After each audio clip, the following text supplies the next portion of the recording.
जोगे और भोगे की कहानी। पितृपक्ष की लोक कथा के अनुसार जोगे तथा भोगे दो भाई थे। दोनों अलग अलग रहते थे। जोगे धनी था और भोगे निर्धन। दोनों में परस्पर बड़ा प्रेम था। जोगे की पत्नी को धन का अभिमान था, किंतु भोगे की पत्नी बड़ी सरल हृदय की थी।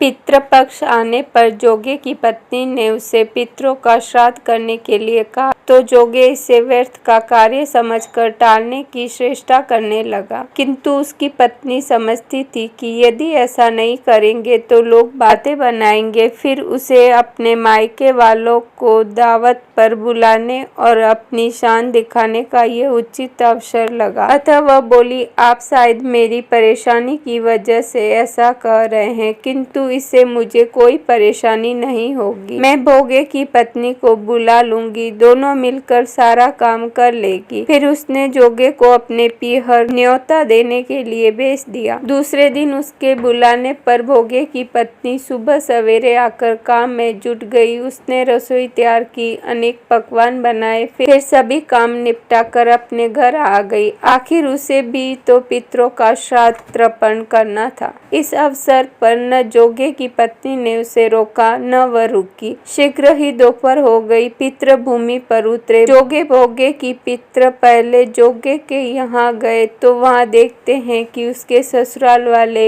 वहाँ भोजन पर जुटे हुए हैं। निराश होकर वे भोगे के यहाँ गए। वहाँ क्या था, मात्र पितरों के नाम पर अंगियारी दे दी गई थी। पितरों ने उसकी राख चाटी और भूखे ही नदी के तट पर जा पहुँचे। थोड़ी देर में सारे पितर इकट्ठे हो गए और अपने अपने यहाँ के श्राद्धों की बड़ाई करने लगे। जोगे भोगे के पितरों ने भी अपनी आप बीती सुनाई। फिर वे सोचने लगे, अगर भोगे समर्थ होता तो शायद उन्हें भूखा न रहना पड़ता, मगर भोगे के घर दो जनों की रोटी भी खाने को नहीं थी। यही सब सोचकर उन्हें भोगे पर दया आ गई। अचानक वे नाच नाच कर गाने गाने लगे, भोगे के घर धन हो जाए, भोगे के घर धन हो जाए। सांझ होने को हुई। भोगे के बच्चों को कुछ भी खाने को नहीं मिला था। उन्होंने माँ से कहा, भूख लगी है। तब उन्हें टालने की गरज से भोगे की पत्नी ने कहा, जाओ, आंगन में हौदी औंधी रखी है, उसे जाकर खोल लो